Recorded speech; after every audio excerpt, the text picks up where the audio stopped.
What's up, everyone? Welcome in. This is the first live I've done in a while. Glad we were able to do it. Glad we were able to get Hot Bench's Rachel Juarez on. And I wanted to bring her in immediately. First off, I just wanted to kind of add this. We are going to do a Q&A at some point during this. So any help on the super chats, obviously we'll get your question answered, but any help regardless, helping with the channel, I'd really appreciate it. All my info is scrolling at the bottom of the screen. So without any further ado, let's bring her in. It's Rachel Juarez. Hey, Rachel. Hi, Steve. How are you? I'm great.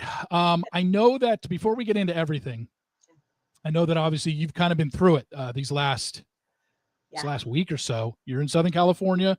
Yep. You are dealing with the fires. How has it been for you guys? What have you had to evacuate? What's your situation? So we're fine. We didn't have to evacuate. We were a few blocks from the evacuation zone, but we ended up leaving town just because of the air quality.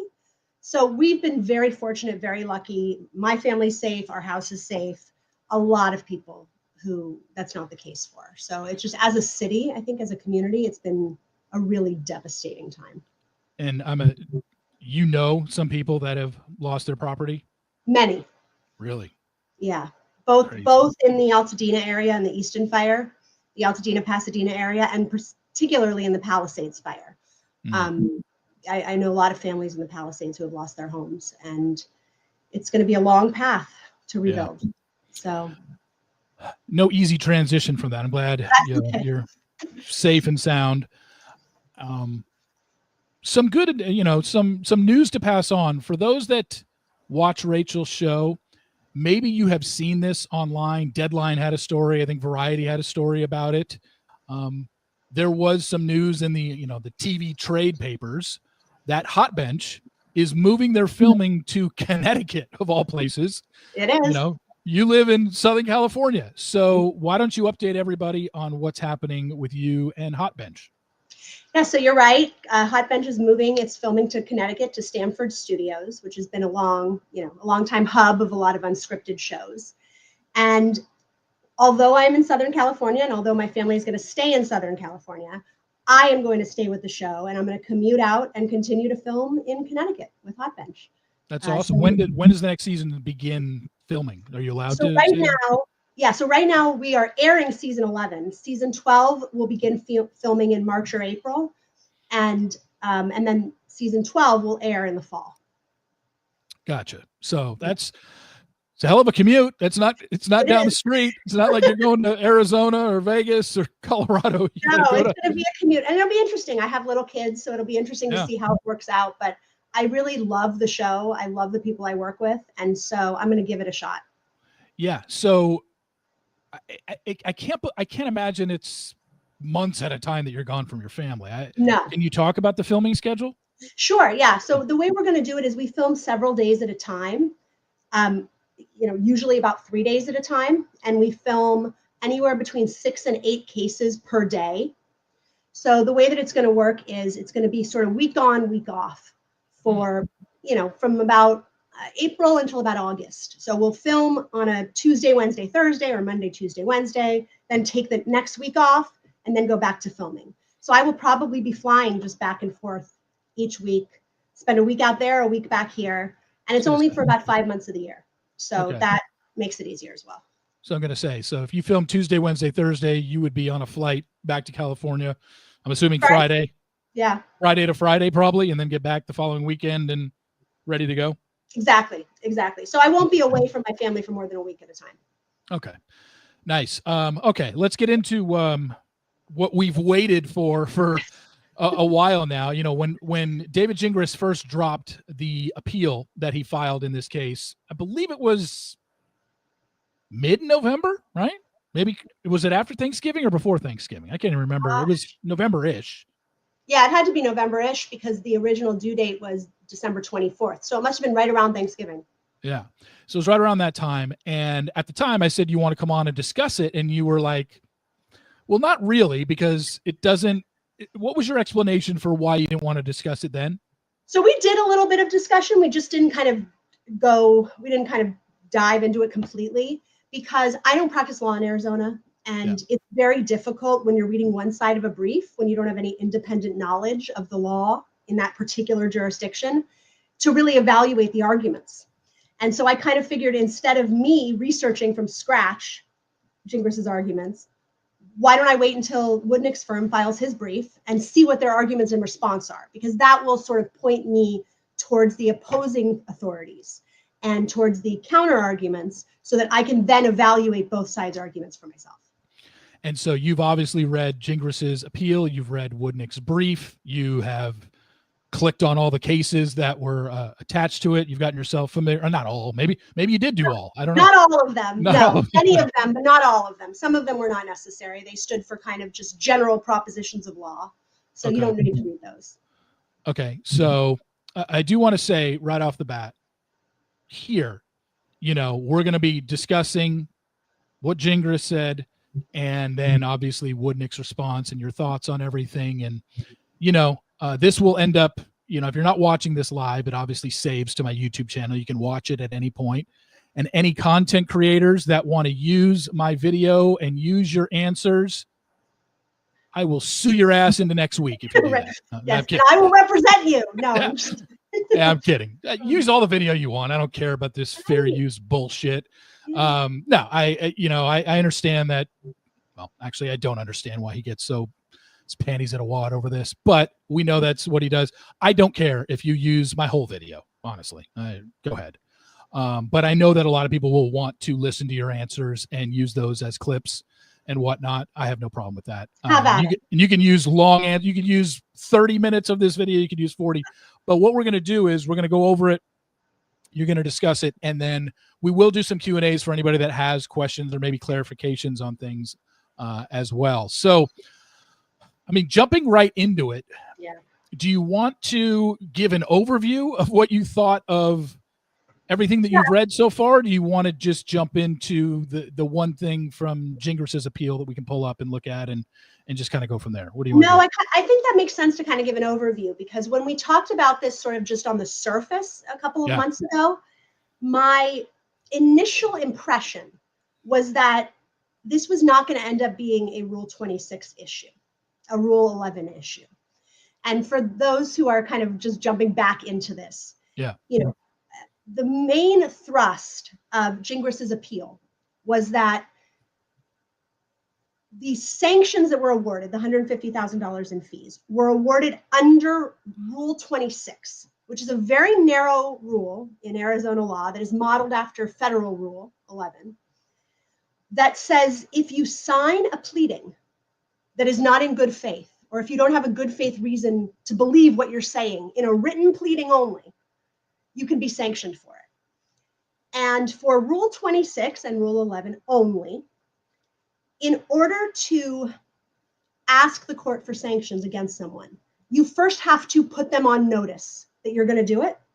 And they have to be given what's called a safe harbor period to say, okay, you know what? I give up. I'm going to withdraw that pleading. You're right.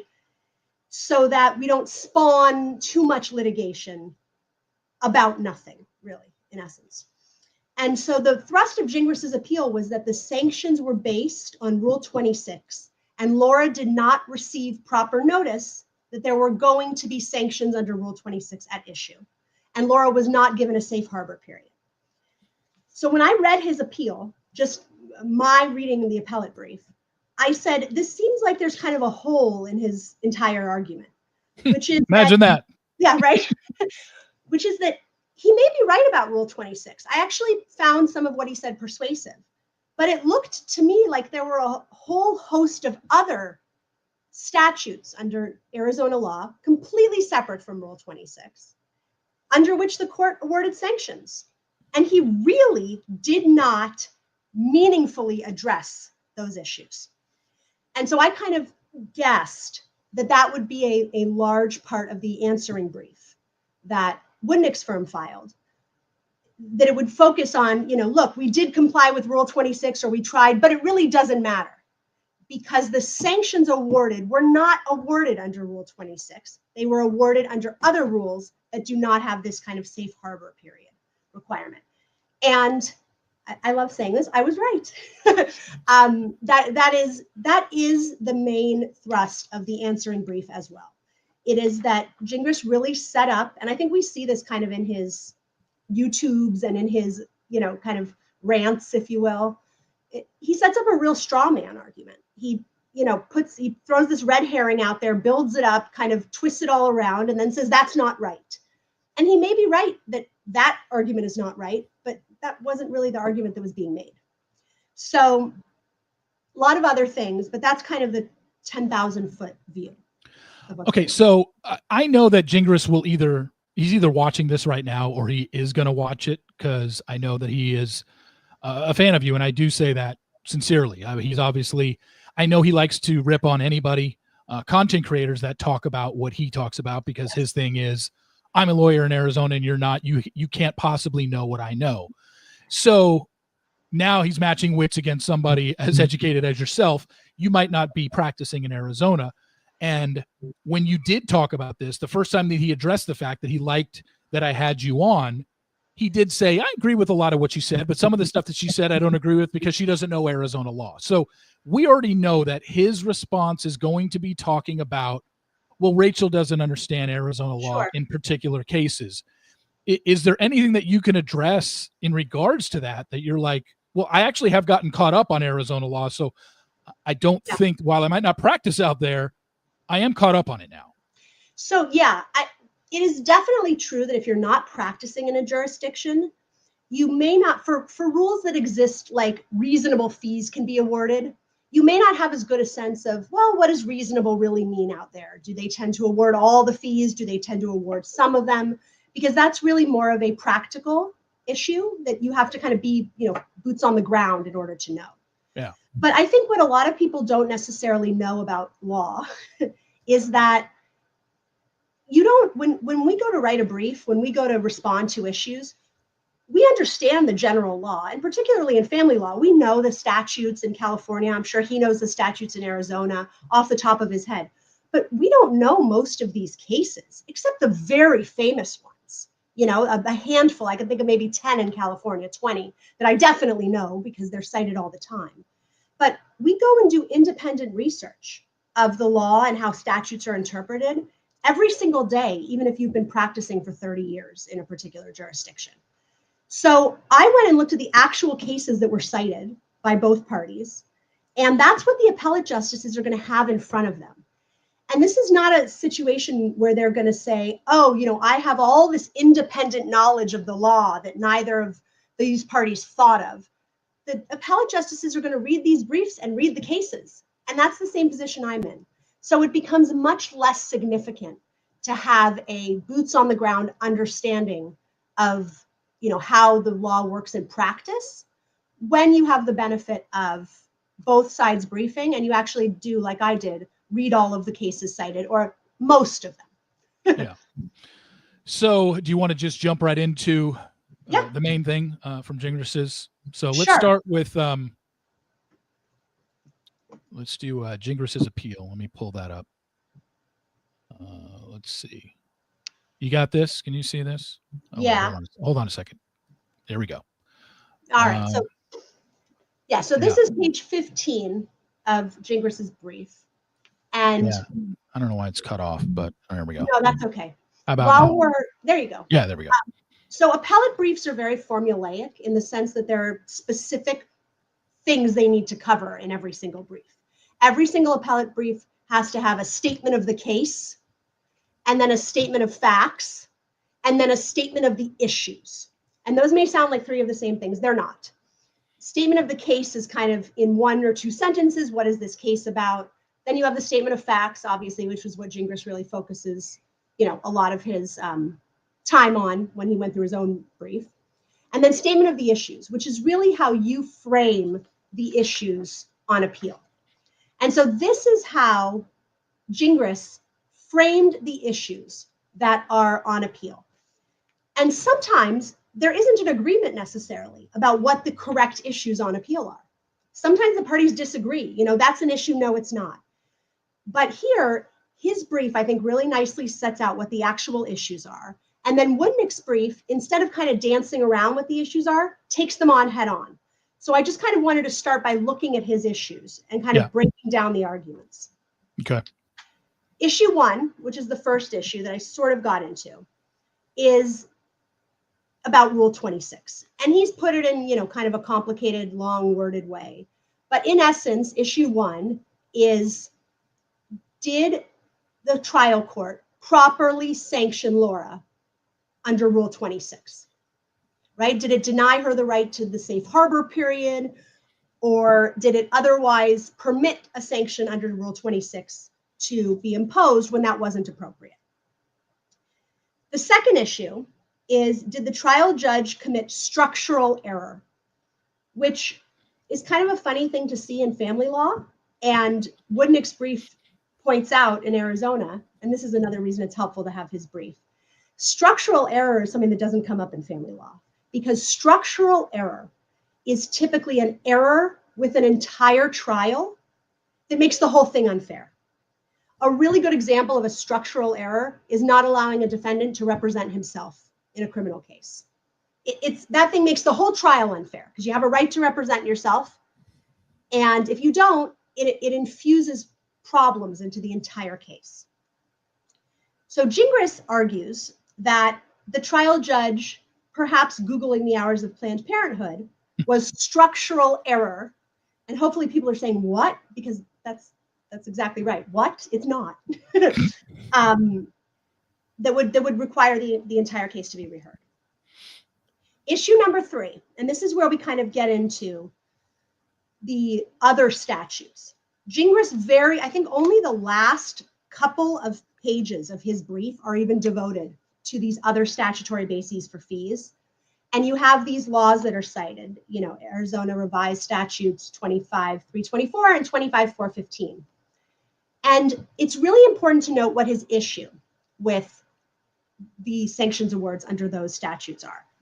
He basically says there was no basis for such an award, and no motion for sanctions under those statutes was filed. So he's really challenging just the judge's finding. This is not a hyper-technical legal point, right? That's, did you comply with the safe harbor period?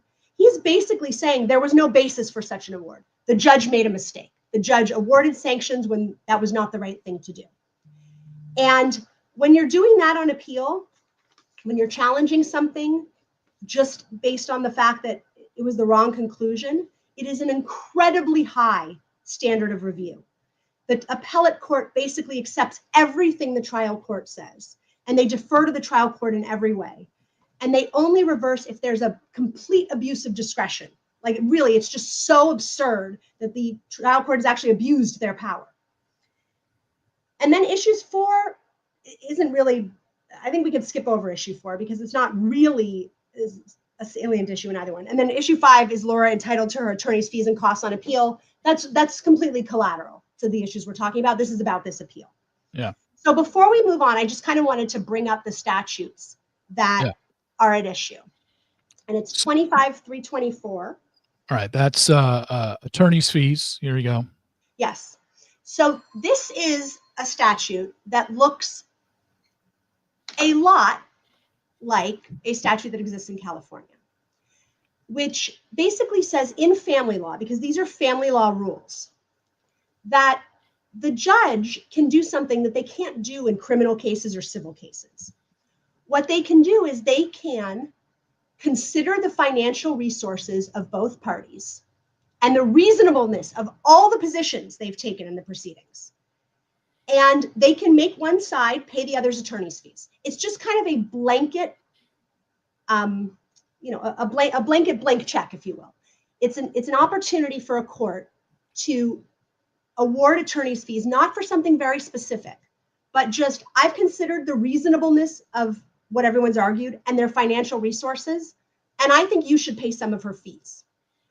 And that happens every day in family law here for people where there's just a disparity in financial resources. If you have one person in a divorce with enormous resources and another person who doesn't have enormous resources, they often pay a lot of the fees, even if they don't do anything wrong. So it's important to understand that unlike Rule 26. ARS 25324 is a really broad fee shifting statute, which basically says I'm allowed to look at the reasonableness of every position taken in this case and decide if one party should pay the fees. Now, the other important part of this is section B, because the other component of 324 is that if the court determines that a party filed a petition under one of the following circumstances, the court shall award reasonable costs and fees to the other party. And shall is very important because shall in the law is mandatory. It means you must.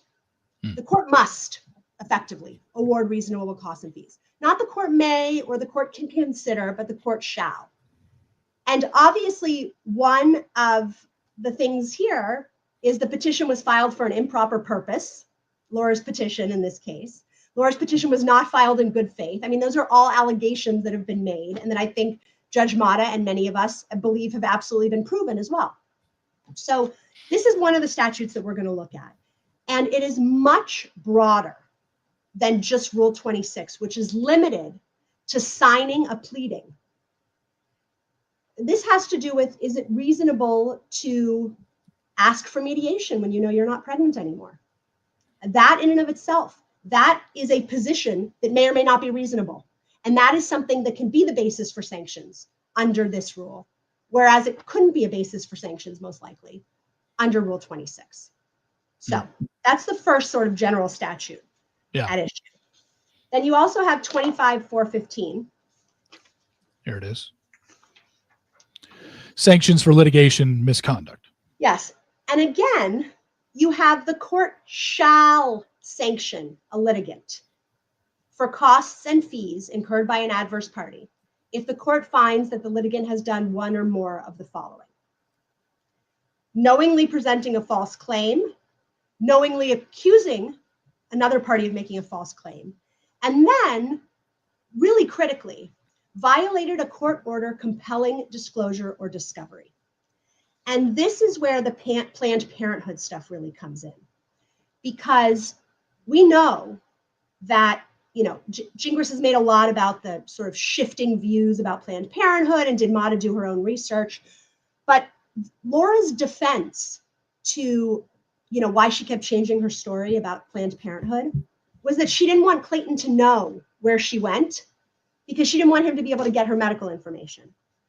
And I guess she says that because she thinks that will be helpful to her. In fact, it's the opposite of helpful, because there were discovery orders in this case that required her to disclose that information. And she disclosed it falsely. And she sent Clayton on wild goose chases to Planned Parenthoods that she never went to. And then on the eve of trial, at trial, she completely changed her story. So this is another sanctions statute. And sanctions are just attorney's fees. It's just, we call them sanctions when they are intended to punish. The prior statute we looked at, which just said attorney's fees, that was not a punishment issue. Yeah. That was just a fee shifting issue. Sanctions, when you hear sanctions, it means punishment, basically. I'm punishing you for taking bad positions or unreasonable positions. So, and then there's a third statute, which I think is less, I don't even think, you can pull it up really quickly, but it's less on point here. But a third way is 25-809. And that's a third way, but it's really not, I don't think, quite as on point here. So I think just having that background on 25-415 and 25-324, again, on the one hand, this reasonableness of the positions and the financial resources of the parties, you know? Yeah. And on the other hand, punishment for bad conduct. And we know that Laura, and Judge Mata found in her ruling, claimed to be making about $200,000 a year or something close to that. And if that is true, if she didn't lie when she said that, that is no doubt part of the reason why Judge Mata found it was appropriate to award attorney's fees and sanctions, because she has the financial resources to pay them. So, all right. So we'll go to, you want me to bring up Woodnick's? Yes, let's go to Woodnick's brief. All right, so here's page 16. We want to start here. All right, so here's Woodnick's briefing, and you wanted to start at page 16 and kind of go over this. So go ahead. So as we kind of talked about last time, the statement of facts in an appellate brief is really supposed to be pretty dry. It is not typically supposed to be really spicy and out there. And this brief is written much more like an appellate brief, I think, than Gingras' brief. But this is kind of where it starts to get, to me, the legal arguments kind of start to formulate, which is that they notice right up here at the beginning that the court also awarded Clayton attorney's fees and costs based on the two statutes we just looked at, 25.324B and 25.415, with a 2-page explanation of the findings supporting the award. And that is really critical, and it really kind of underscores why Judge Mata took 17, 19 pages, whatever it was, to go through all of the bad conduct, because it is relevant not to Rule 26, but relevant to these two statutes. And when you appeal something, and there are 3 possible bases for an award, in other words, if the court could have sanctioned her under Rule 26, under 25.324, or under 25.415, the appellate court just has to find that one was appropriate in order for it to stand, right? Because it only needs one leg to stand on, you know? So what he does is he goes through that Laura, a lot of the things that Laura did, and then also starts to touch on the things that are just, you know, so obviously sanctions issues, like altering evidence, falsely responding to discovery, which you respond to under oath, right? When someone says answer these questions about the case and you answer them under oath, just like when you're testifying. And so what we really get here is we're starting to lay out the basis for why there is more than sufficient bases to award the sanctions under these other statutes. Yes. All right. So now move on to 18, statement of the issues. Yes. The jurisdiction. Yeah. Right. So this just kind of says, look, they're going to take, I always think it's very interesting when parties in a responding brief, they can make a choice. They can respond to the issues exactly the way the other party has responded to them, or they can kind of frame them differently. And it's a really interesting choice, right? Whether you kind of reframe the issues or not. This tells me that, you know, Woodnick's firm was confident enough that they could address all these arguments, that they don't need to kind of like reframe the issues. They're just going to tick through them one by one by one. So they go through and they say Laura's opening brief argues 5 issues, which are the ones we just looked at, and they're going to take them on one at a time. So we start to get into the argument. And I guess we can go to page 20. Why don't we go to page 20? Okay. Because this is where we start to get to issue number 1, which is what we've all been saying. The court did not sanction Laura under Rule 26. Now, I will tell you, this is not entirely clear. It simply isn't.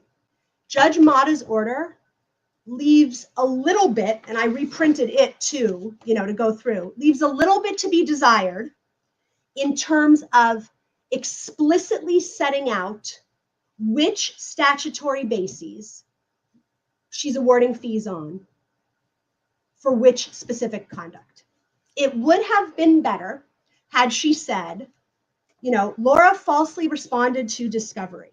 Therefore, under ARS 415B, you know, or fill in the blank, she has violated a court order for discovery. She has done this. Under 415A, she filed a false pleading, whatever the case may be. She didn't do that. She kind of discussed all the statutes and then said, I award fees under all these statutes, which leaves a little to be desired in terms of clarity, but it's not fatal. Yeah. Because all the appellate court is going to have to do is see if any one of the bases was appropriate. So here we go through first. And if I were to have one criticism of this brief, I thought they got too bogged down in defending the Rule 26 point. Because to me, this is it should have been, there's nothing to see here, folks. We don't need to worry about Rule 26. We should have covered it in 2 minutes and moved on. And they spend a lot of time looking at the Rule 26 arguments. And that's okay, but it kind of gives a little more credence to the fact that Rule 26 may be a real issue. And if it were me, I probably would have disposed of that more quickly, because the whole point here is that Rule 26 is not, it's not the applicable statute under which we should really be assessing sanctions. So page 22 is where we really get into one of the core arguments made here. Which, for point C? Yes, C. So yeah. Gingras has argued, and this is one of the real kind of stretches in his argument, that if there is conduct that could be sanctioned under Rule 26, and you don't comply with the Rule 26 requirements, you can't sanction that conduct under any other statute. And that's ridiculous, because why would other statutes exist independent of Rule 26 if Rule 26 was a catch-all? And I think if we go to page 23, where this argument continues, where it starts to be clear. To be clear, yeah. Right. Rule 26 applies only to the signing of documents filed with the court. Right. Okay? There. And so even if you could carve out some of the things that Laura did, like signing her petition and saying, well, that should have been a Rule 26 sanction, there is a ton of conduct that we've seen. The lying about discovery, committing perjury, there's a big one, right? Refusing to disclose information she's supposed to disclose. There's a whole host of information that wouldn't even be a Rule 26 issue and couldn't even be a Rule 26 issue. So it goes on to explain, sort of at the bottom of that page, that Laura's argument seems to assume that Rule 26 is the exclusive vehicle, but there is absolutely no authority supporting that broad limitation. And that's correct. And what I wanted to point out here on page 24 is a lot of the arguments that we make in the law, a lot of the legal principles, a lot of Latin phrases, right, that sound very complicated, are really just based on common sense, right? And this is a really good explanation of that, where they argue that the court must consider the practical implications of Laura's argument, right? And so they say when language is ambiguous, you have to consider what it would mean moving forward if you took one interpretation versus another, right? So that's a legal principle that you're supposed to do that. But it's also really just common sense. You don't need a law degree to do that. You just kind of need to think. Am I making your head hurt? No. I know. It's, you really kind of have to think about the practical implications. And they go on to, Woodnick goes on to make a series of very compelling to me arguments that, if you adopt Gingras's argument, if you assume he's right, that the minute that Rule 26 becomes an issue, you have to comply with the safe harbor provision to get any sanctions. Then silly things would kind of flow from that. And it would turn into kind of an absurdity, because it would make every other law inapplicable, every other form of getting fees inapplicable. And all you would have to do in order to kind of cancel out every other law about attorney's fees is have Rule 26 on the table. Yeah. And that doesn't make sense. Nor, of course, does it make sense for it to be the case that if a Rule 26 motion is filed, all of a sudden you're able to get out of litigation and all the bad conduct you've done scot-free. How could that be the case? It can't. Yeah. So it's not necessarily a legal argument, but it's a practical argument. And we do make those sometimes as lawyers. All right. So moving on to, let's see. So 25 and 26, and I like this just because this is a good example. The sort of bottom of 25 and top of 26 is another good example of kind of, I don't know, I kind of call it folksy, arguments, right? And, what they argue here is that if the court, at the very bottom of 25, if the court adopts the argument that Laura is making, which is that once Rule 26 is in play, Rule 26 trumps everything. The phrase Rule 26 will become the family law equivalent of a Beetlejuice or a Voldemort, right? Where the magical words, and there actually is a legal principle, believe it or not, which disfavors magic words in most cases. In a couple of cases, there are magic words you have to use for certain things. But there's a legal principle which says, in most cases, you don't have to use magic words to do anything. You just have to kind of invoke the principle. And you see here, Arizona law has long disfavored magic words, right? Particularly when prioritizing formality would limit the court's ability to do what it should.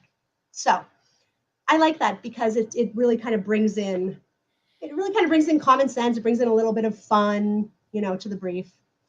Anyway, it's a legal nerd fun, but it's fun, Have you ever seen a briefing that had the words Beetlejuice and Voldemort in it? Oh, I'm sure. I'm sure. I mean, maybe not Beetlejuice and Voldemort, but there's some really fun legal briefing out there. There's a lot of good Taylor Swift briefing right now. Oh gosh, I can't wait. I know, right? Where the judges go through all the Taylor Swift lyrics in briefing. I'll find some for you. All right. So, all right. Okay, so here we go to page 27. Okay. Right here, Laura had notice and opportunity to be heard. And what this really underscores is that the trial court, it goes back to the shall that we looked at. The trial court shall award reasonable costs and attorney's fees if it determines a party filed a petition not grounded in fact, right? And then it goes on to discuss this particular case called Grow. And, Gingras made a lot of, I watched very quickly on like 1.5 speed and I kind of skipped through it. He accuses Woodnick of basically lying about authority. And I found that to be absolutely outrageous, okay? Lawyers have to correctly represent authority. They can't lie. They can't say the Grow case says that you can do this when that's not what it says, right? But lawyers argue persuasively all the time. And framing something in a slightly different way is not doing anything wrong. And he takes this kind of, persuasive argument that, Woodnick has made and accuses him of doing improper things. It's really ridiculous. So what happens in this Grow case, which I think is really, it is not directly on point in that it's a little different, but it addresses the fact that even if you say, I want to withdraw this case completely, I want to go away, I want it to just be over. Which is what Laura wanted to do. Exactly. That does not mean that the court now loses the power to sanction you for things you did during the case, right? And that is one of Gingras's whole sort of, arguments. Like she just wanted the case to go away. And Clayton wanted to continue with it. Right. And Clayton could have just left with no attorney's fees and before anything happened. But that's not true. She dragged this guy's name through the mud. She accused him of all sorts of terrible things. He did incur attorney's fees before then. But this case is basically explaining that's not how it works. And if you see in footnote 6 here, this is kind of just an interesting point. Yeah. The issues in family law that we're dealing with, the sanctions awards, attorney's fees awards, there's typically not a whole lot of what's called published opinions, published cases about them that are citable, because most family law cases do not get appealed. Most people can't pay for an appeal. Appeals are very expensive. And most family law issues are abuse of discretion issues, which means it's hard to overturn a judge's decision anyway. Not all of them, but most of them. So this kind of underscores, I think, the fact that, they're citing here a case that is not citable, but doing it properly, saying here, I'm just referring the court to this, even though it's not a citable case. And it says no other opinion adequately addresses an award of sanctions under Rule 26 after petitioner attempted to withdraw their pleading. And that's kind of the world we're working in here. There is no definitive, clear law that is going to give anybody the answer here. There are no cases that are going to give you the absolute answer, because there just aren't a lot of published cases in family law in any jurisdiction, because they're not the type of cases that typically get appealed. And if they do get appealed, they're not the type of cases that appellate courts will usually say, you know what, this is a really important case for us to publish so that everybody can learn from it and see it, and et cetera. So, all right.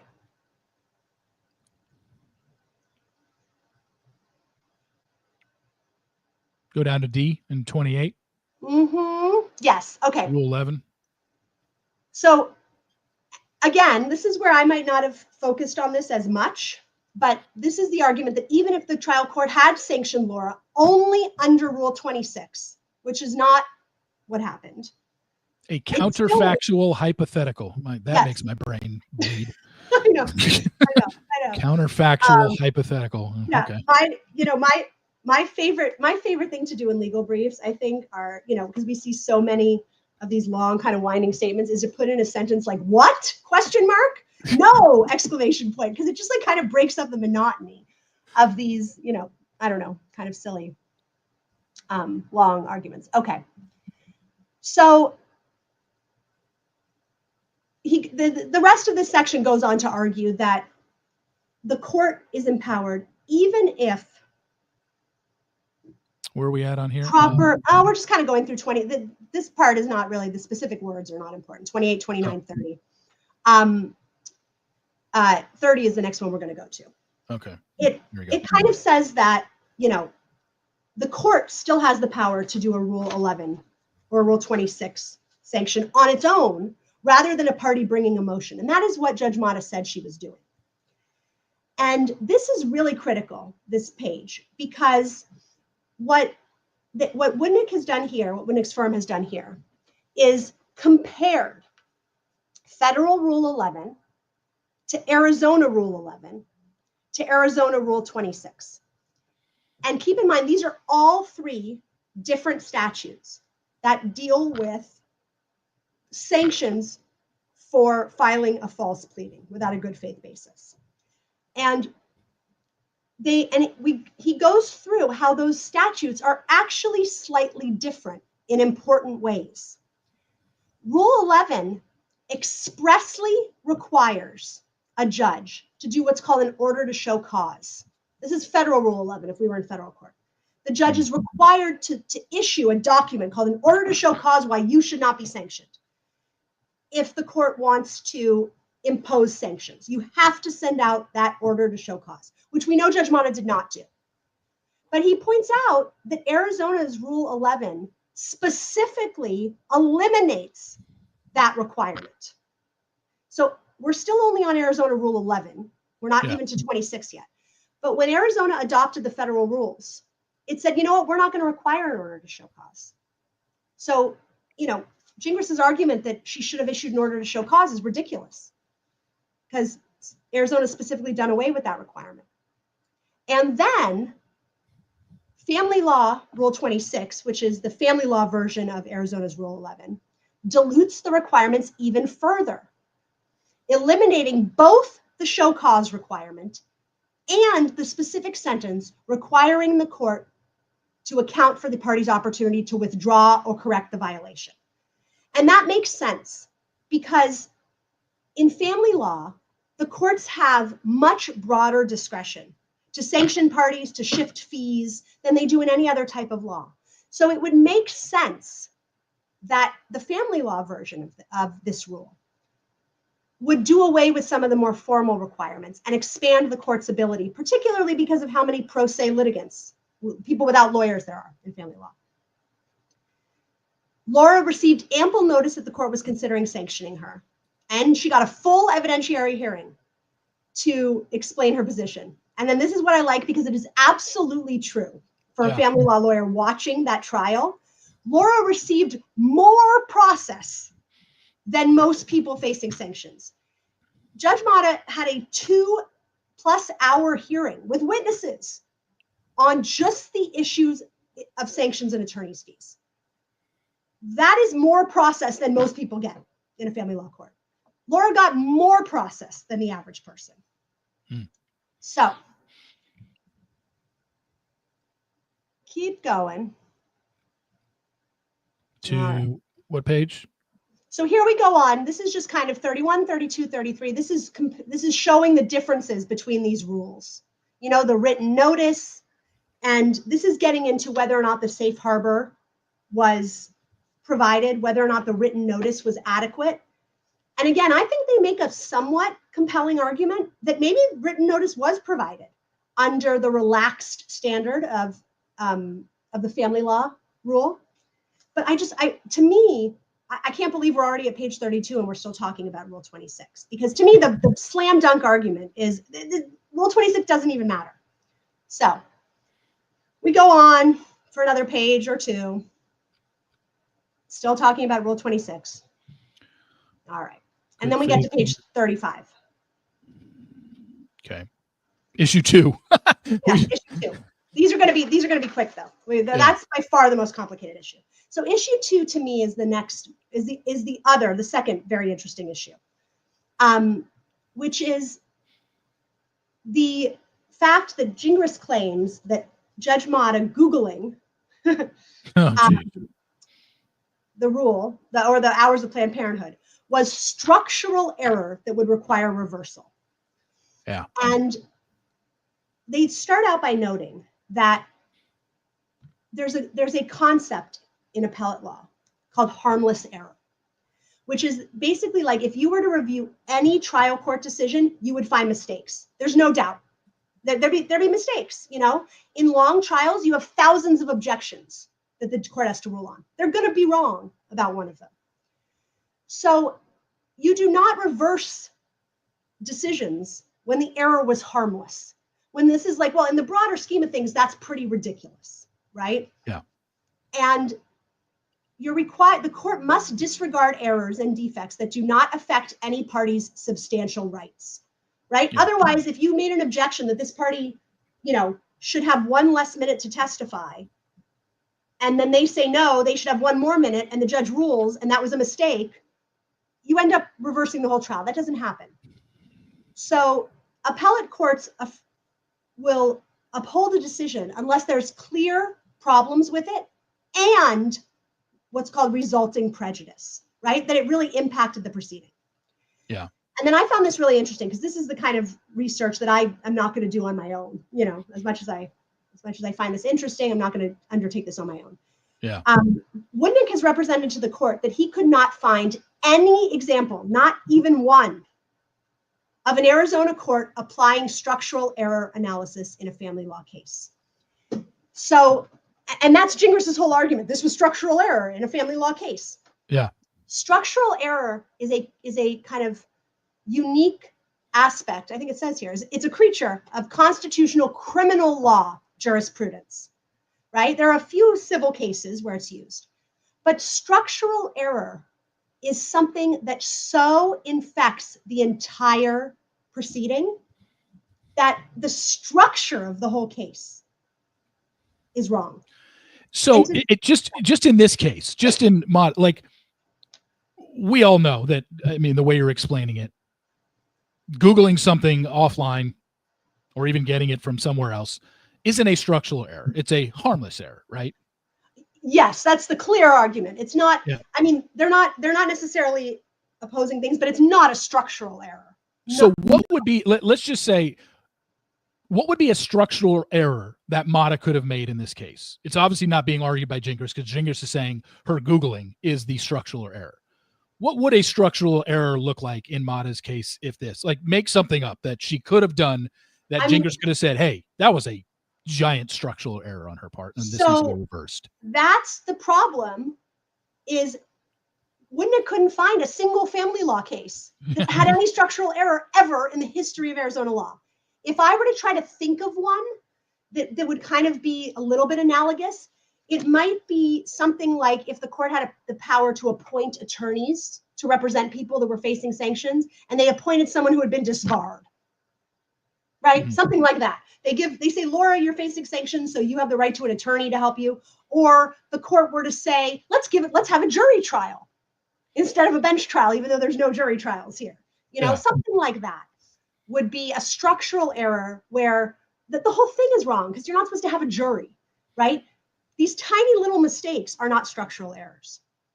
And no doubt that is why there's no cases where structural error analysis has been. Now, I guess if you're Gingras, you bury your head in books and try and find a case. Is that what you would do? Absolutely. Of course you do. Yeah, that's what you've got to try to do. And that would be presented when he responds to this, correct. if he finds one. Okay. Yes. Yep. And Woodnick has done what we often do, which is smart, but it's also truthful. Could he have missed something? Yes. Yeah. So he didn't say there are no examples. He said we couldn't find any. Couldn't find one. And if there's 100 out there, he's going to look pretty stupid. But if Gingras manages to find one or two, he just didn't find them. So. But if that happens, if Gingras finds one or two, he will say Woodnick lied in his brief. He's going to call him a liar. He should be disbarred, which is absolutely ridiculous, right? Yeah, it's exactly what he will do. Yes, and so on the bottom of page 36, I think this may go without saying, but the reason that Gingras has kind of used this structural error analysis when it's clearly wrong, the wrong standard of review, is because it's the only standard of review where the case could get reversed without any prejudice, without showing that there was prejudice. It's the only way you could reverse a case for this tiny little mistake, right? Any other type of review, it's going to be harmless. And even Laura and Gingras must know that with this 19 pages of misconduct that Laura engaged in, the one issue of whether or not Planned Parenthood Los Angeles was open on Sundays, when she'd already lied about 2 Planned Parenthoods already falsely responded to discovery about Planned Parenthoods. It's like, it's a tiny little needle in the haystack of misconduct. It is not something that anybody could argue in good faith changed the outcome of the case, right? Which is what and when we're done talking about the case, we'll dive into that. But it is a major sticking point because he thinks, one, she Googled it on her own time, which a judge is apparently not allowed to do. 2, her father being in the overflow room with the rest of us, even though he has no proof of anything the father said, he's going all off hearsay. Yeah. Even if the father did say, I don't know, man, this is a great case. I want to see him. I definitely think Laura's guilty in all this. Is that a reason to reverse the whole decision because her father said something? No. But that's what he's saying. It is. Like, he's literally saying it is. That's what's so amazing about this. If Clayton was her father, that would be a problem. Okay. Yeah. If she hosted bachelor watch parties every day and Clayton was her favorite bachelor, that would be a bias that would be. But the fact that her dad is coming to trial, even if it's because he likes Clayton, is not. I mean, judges have to go live their lives every day, And her sister follows Clayton on Instagram. That's another big thing with him. So, she must be biased. She must be a Bachelor fan. She must be prejudiced against Laura because she's such a Bachelor fan because her sister follows Clayton on Instagram. It's ridiculous. And, obviously they argue, which is true, that there's no evidence that that's what Judge Mata actually did.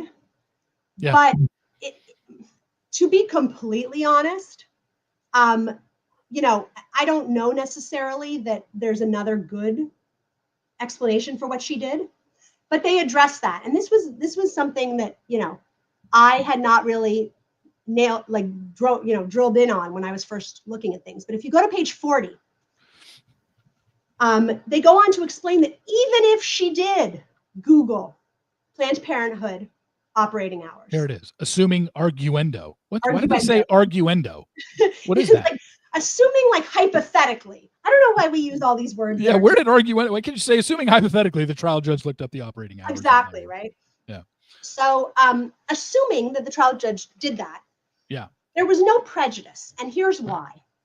Because there are a lot of facts out there in the universe that are not reasonably, and look, in our new day and age, I guess facts are a funny thing sometimes, but there should be facts that are not reasonably subject to dispute, right? The best example I know, like that I know of one is, what was the temperature in Los Angeles on a particular day? You can go back and find that, right?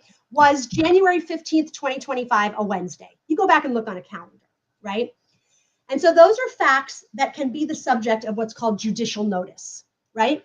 How would you ever get an expert to come in and prove that Wednesday the 15th, or the July 15th, January 15th was a Wednesday? Like, you don't need to have someone testify about that. That's, what do you bring in? The calendar guy who makes calendars, Yeah. So when you have facts like that you want to show the court, you ask the court to take judicial notice of them. You show them a calendar and you say, I want you to see that this is a fact that's not reasonably subject to dispute.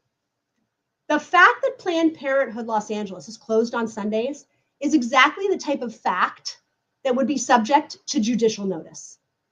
So what they're saying here is, if they had only asked her to take judicial notice of that fact, she would have, and we wouldn't be here. So not only is this so irrelevant to the outcome of the case, but that would have been an appropriate fact for her to consider if someone had just filed a brief about it, right? It's not like she considered something that should never have been considered, right? So anyway, I thought that was pretty interesting. Yeah. All right. Well, I mean, that whole thing, like you said, the Woodnick's team did not even know until that day about July 2nd. That's the first day she brought it up. They were always looking, like you said. She had Woodnick's team on wild goose chases for every Planned Parenthood in Southern California. And and then she says on the day of the trial, no, it was actually July 2nd and it was in LA. Yeah. And I still continue, the more that I think back on this, the fact that she said, the fact that she so forcefully insisted it was because I didn't want Clayton to be able to have access to this information, it just hurts the case, because that's what discovery is all about in a lawsuit. Yeah. All right. So, and then on page 43, we get into, the harmless error standard applies. Again, you don't really need to be a lawyer to kind of imagine that this is harmless error, right? This is the type of thing. She did a 19-page judgment. Nobody could credibly say that if Planned Parenthood had been open on Sundays, Laura wouldn't have been sanctioned. She wouldn't have been sanctioned for all the other crap she did. Yeah. So. Yeah. And that's the amazing part is I'm just, as the layperson who isn't a lawyer, I'm flabbergasted that he is so hell-bent on this Planned Parenthood notice and this Planned Parenthood note that it wasn't anywhere in the depositions. How did she know? She must have looked it up. And it's like, okay, if she did, this isn't cause for reversal, yet he is so convinced that it should be. Like, how can you and him and any other lawyer that has spoken on this has basically said the same thing? Like, even if she did look it up, big fucking deal. Yeah, not that big of a deal. It's not cause for a reversal. Correct. It is the definition. Like, this would be a good example to put in law school textbooks of harmless error. It really would, because nothing, when you have all these bases and all this misconduct she engaged in, and a very broad standard for awarding sanctions, the fact that she lied about one thing when she lied about 70 other things, it is the definition of harmless error. All right. Yeah. So we go on. So the rest of the brief, I mean, I think it's a well done brief, but to me, I don't think that Gingras even made a really compelling case, even in his opening brief, that sanctions were not appropriate under these other statutes. And,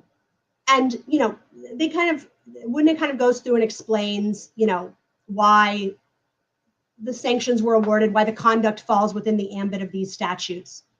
But the one thing I did want to look at just very quickly is on page 50.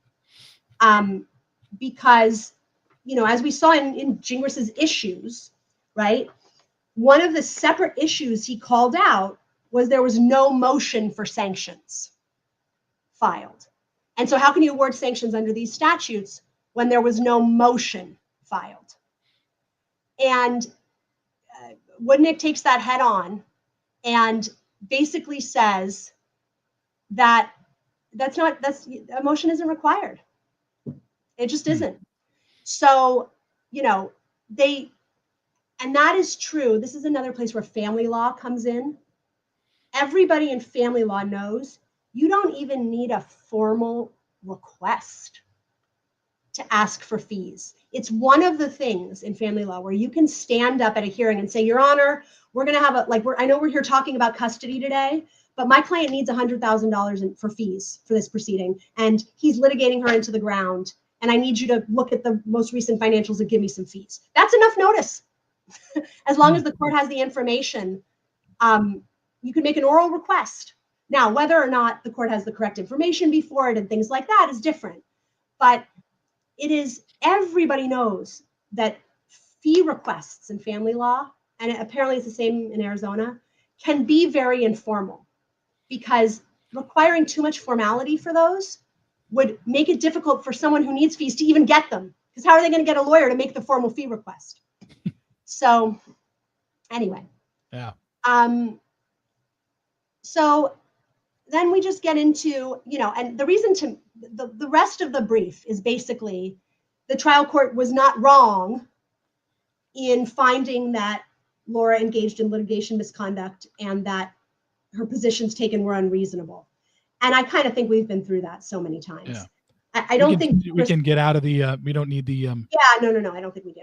Okay. I don't think Gingras meaningfully takes that on, nor should he, because there really is just, to suggest that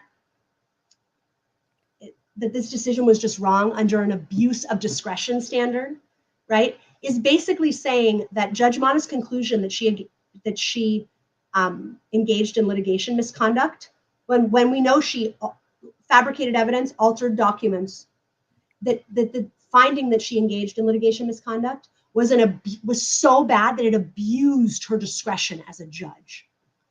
Come on, not only is it right and it's been admitted, but it's not an abuse of discretion, not even close. So there are some other things that obviously, since Gingras has taken to YouTube and become a content creator now, he seems to really have issues with certain things that he has brought up. And I wanted to go over them with you. Yeah. You and I have talked about them privately, but I want other people to hear this. A couple things that he's brought up and a couple things that are questionable to me. Yeah. Number one, he is hell-bent on getting Judge Mata removed from being a judge in the state of Arizona. Like, he thinks she's the worst judge ever. She's inexperienced. She's only been on the bench for 2 years. Boy, she made some mistakes. I'm just trying to get her to respond to me. Remember that whole thing where he's like, why doesn't she just respond to me? And that was outrageous. Please inform everybody why Judge Mata doesn't have to respond to him. And she's not doing anything wrong, and it doesn't make her a bad judge because she's not responding to him. Yeah, because could you imagine if there was a requirement? This is where we kind of get into, let's take his argument and see where it would take us, and see if that makes sense. Can you imagine if parties could just say to a judge, I think you've been sleeping with my brother. Respond to me. Yeah. And a judge had to sit down and go through and deny each of those allegations. It would, that's all judges would do, right? Judge, explain why you ruled on this objection and it seemed wrong because I think you were sipping your water and not listening at the time. And if a judge had an obligation to go through and respond to these email inquiries, no matter what, it would just cause absolute chaos. There's a right to file a motion to disqualify. And, it also should be said that I don't believe he even gave her the amount of time he said he would to respond before he took other action. But that's really neither here nor there. You have the right to file a motion, and a judge has the right to respond. To suggest that she has done something wrong, she could have responded to his email if she wanted to. But to suggest that she's done something wrong is outrageous, because it would just open the floodgates, you know, of ex-parte communications with judges, and couldn't be more wrong. One of the other things that he's addressed quite a few times, and I haven't heard anybody online talk about this. Again, it's something that you've brought up to me. Yeah. Is he loves going to the robing room, which is like a message board for judges. Mm-hmm. Yeah. Or as you called it, Yelp for judges. It is. And he talks about the fact that, look at what somebody wrote. Somebody gave Judge Mata 2 stars in the robing room and talked about how she did something wrong in this particular case. And he took a screenshot of the case. He put it on his Twitter account. Can you explain to people what the robing room is and kind of how relevant it is? Yeah. So the robing room is like, it's kind of like Rate My Teacher, right? Yeah. It covers all jurisdictions, all judges in all courthouses everywhere. And it just kind of puts them on a list. It doesn't even catch all of them because it's not a formal site of any kind. And you have the opportunity to rate a judge between, I think, 0 and 10 or 1 and 10, and then write something about them. Yeah. And I don't think there are any judges that have a positive rating on robing room. And you can imagine why. It's the nature of the internet, right? People do not go on the internet to write lovely, glowing reviews of things. They go on the internet to bash people and things. And that the robing room is no different. So, you know, and it builds on itself, right? There's never a lot of reviews. So there may be 11 for a particular judge. A judge hears 11 cases a day, right? Yeah. I mean, so you're taking such a tiny sample. And the majority of things I see on the robing room when I end up there somehow is that people will say, this judge hates mothers because she didn't give me custody of my children. So they make these broad sweeping statements about a judge's bias or a judge's, which are just completely ridiculous. And they are based on the outcome of one case and one disgruntled litigant. Yeah. So I would encourage anybody who thinks the robing room is a good, or who has doubts, and not that there is anyone, just go on and read them. I mean, it's a public website. And I think you'll find that it's, you know, it's. And he's using that as his argument. That's what's so weird. It's like, how does he not know? Because somebody, and like you said, the person who wrote that, has Gingras gone in and studied that case? Does he know exactly that absolutely Mata made the wrong decision in that case? It looks like he just screenshot a negative review of Mata and said, look, see, she is a bad judge because this guy gave her 2 stars. It's like, first off, how do you even know if what that guy wrote is true? Like maybe he didn't understand. You don't. I could go online today and write, I just had a case in front of Judge Mata and she took my kids away from me because she, you know, liked the shirt my husband was wearing and she told me she didn't care about me. I could go, there's no verification process. Yeah, there's no vetting process. Right now. Yeah. It is Yelp. It's Yelp for judges, except worse than Yelp. Yeah. One of the other things that he brings up a lot, and by the way, if you have a question for Rachel, put it in the comment section and I'll bring it up. Or I'll star it or whatever. One of his big arguments right now, or seemingly on his videos, is we kind of brought it up earlier, which was Laura had the ability. Laura said, Clayton's the one that continued this case. Right. Laura said, I want it out. This didn't even need to continue, but Clayton is the one that my client just wanted to get rid of this whole thing. And she filed a motion. Did she file a motion to dismiss in December of 2023? Yeah. So explain again why Clayton isn't in the wrong for continuing the case like Gingras seemingly assumes that he is. Right. So that obviously, I mean, I just want to put it out there. It obviously, there would have been nothing wrong with Clayton saying, I'm happy to cut and run right now. I'm happy for this to be done. I'm happy to leave. I'm happy to get out of here. And I'm happy to have this be over. If he had made that decision, that would not have been a bad or wrong decision. It might have even been the better decision for his mental health, right? But there's also nothing wrong with wanting to see this case to the end, right? What he was put through right? These are public proceedings, right? He's a public figure. He was dragged through the mud, right? He had lots of allegations made, both publicly and privately, against him, and both in the court and out of the court against him. And in his responsive papers, Laura filed her petition. In his responsive papers, he said, I already think I'm going to need attorney's fees from her. I already think there's no good faith basis for this petition. And to suggest that she can kind of allow him to litigate for 6 or 7 months and then say, okay, the gig is up, but now it just has to be over because I choose for it to be over. I mean, it's wrong, In a lot of cases, the person who is sued brings a counterclaim. They sue back. And can you imagine if I sued you for breach of contract and then you sued me back and I realized I was going to lose? I'm not allowed to just say, okay, we shall go away and now your case goes away too. No, that's not how it works. So, and I think where Gingras is getting lost, and this comes up to something I've talked about on my podcast this week, is that Gingras, readily admits the JFC knows way more about this case from September of 2023 until he took over in March of 2024. Yet he still just goes off everything Laura tells him, and he just assumes that it's true because Laura told him it's true. He has no reason to doubt it. And then he says, why didn't Clayton just let this go? Laura wanted it to go. She was no longer pregnant. It's like, that's fine. That's what, we don't believe that was the case. But because he wasn't there from September to December, he doesn't seem to understand what Laura put Clayton through. So, of course, when she says in December, and this is something that Dave, Neal, and I hinted at, we didn't want to say it out loud, but we hinted at it every time. It's like, hey, if you say you're pregnant, there's literally 2 outcomes here. Either in 9 months, you're delivering something out of your body, or 2, or you're not. So Dave and I knew that there was never going to be a baby that was coming out on February 14th. It's something we talked about numerous times. It's like, does she not know what the end result is here? It's not like she's claiming he hit her, because then it's like a he said, she said.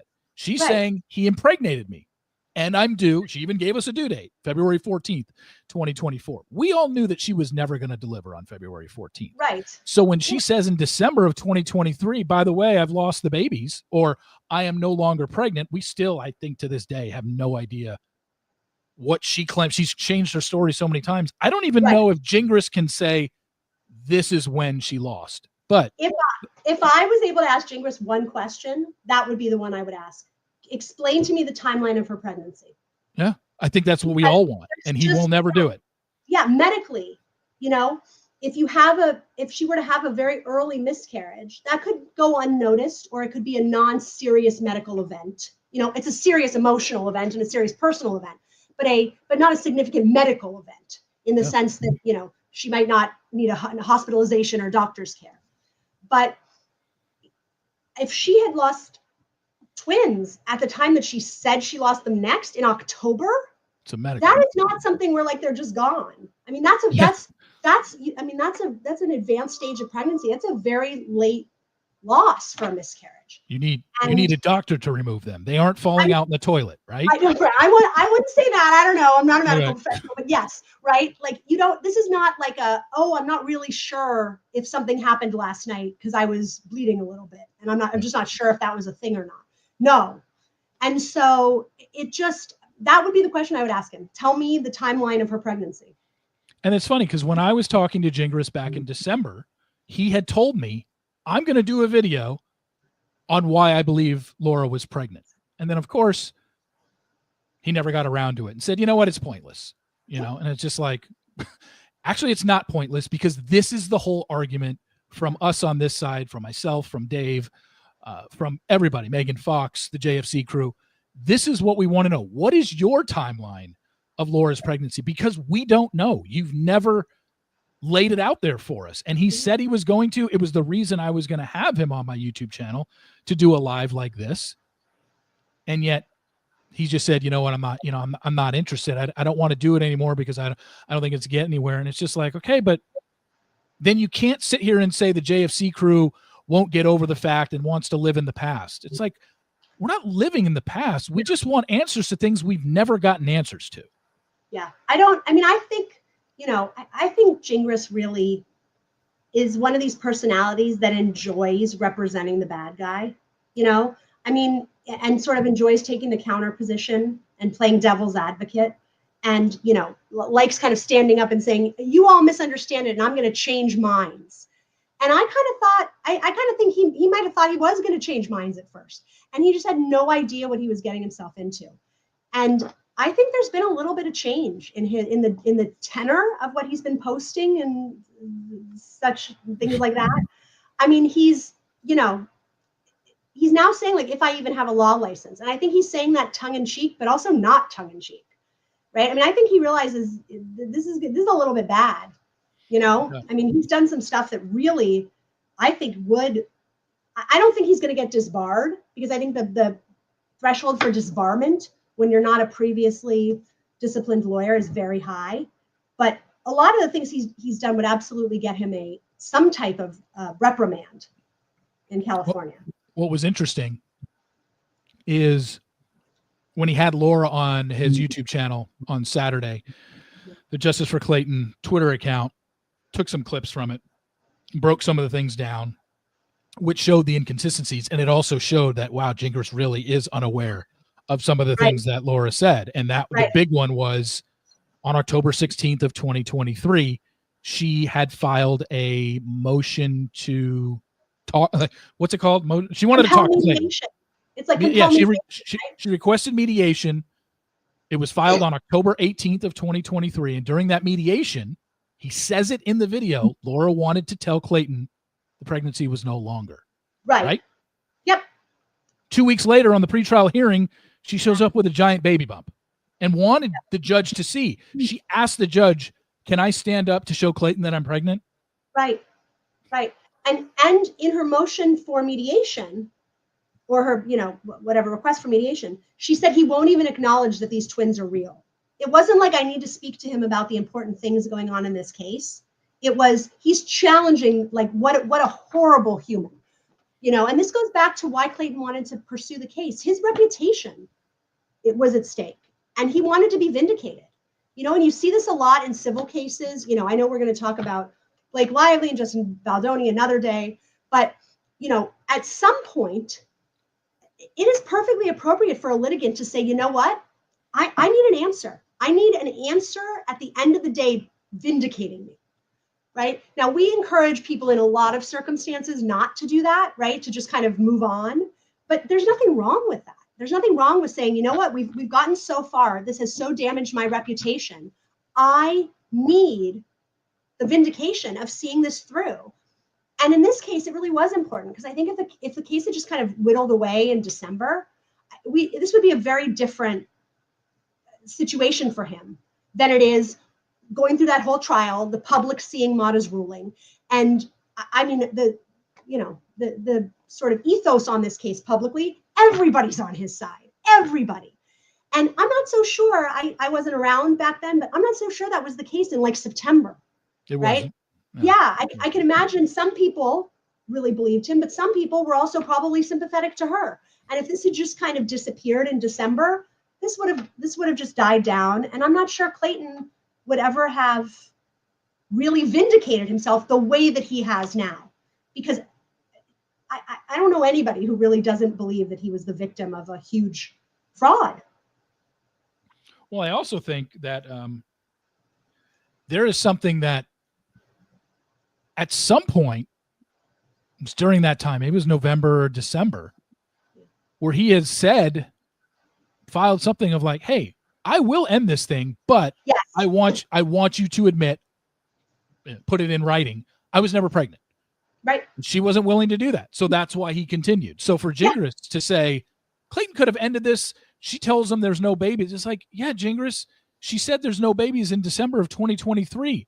But when she shows a belly in November, Clayton just wants to know, okay, well then what happened? Where are they? Yeah, absolutely. And that would have been another way for her to just walk away scot-free, but also for him it would have been another way for him to get some type of vindication. Frankly, I don't even think that would have been as good as the vindication he now has, but that would have been a way to at least somewhat clear his name as opposed to just, entering into a confidential settlement where nobody's allowed to talk about it. We don't say what happened, and, everybody just walks their way.